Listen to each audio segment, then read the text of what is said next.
সবাই ঐক্যবদ্ধ থাকেন, পুরো ষড়যন্ত্রে কাজে আসবে না। আমাদের জীবনে হুমকি আছে, হুমকি আছে, সত্য এটা। দেখেন, এই যে দেখাই, হুমকি নাই, এখনো এই যে বুকে বুলেট প্রুফ জ্যাকেট পরে আছি। জীবনের হুমকি আছে, বুলেট প্রুফ জ্যাকেট আছে বুকের ভিতরে, কারণ জানি না কখন কি হয়, সতর্ক থাকি। এটা তো পরিস্থিতি। আমি এই রিস্ক নিয়েছি, 17 বছর রিস্ক নিয়েছি আমি। এখন তো একটু ভালো সময়, এখন ভালো সময় না? তারপরও বিগত 17 বছর আমি এলাকা ছাড়ি নাই। আমি 8 সালে নির্বাচন করেছি, 18 সালে নির্বাচন করেছি। 18 সালে নির্বাচনে আমাকে কারাগারে আমার রুদ্ধ করা হয়েছে।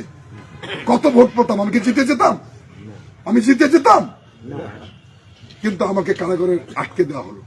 আমার স্ত্রী কারাগার থেকে আমার মনোনয়নপত্র সিগনেচার করে জমা দিল, তখনকার প্রশাসন আমার মনোনয়নপত্র বাতিল করে দিল।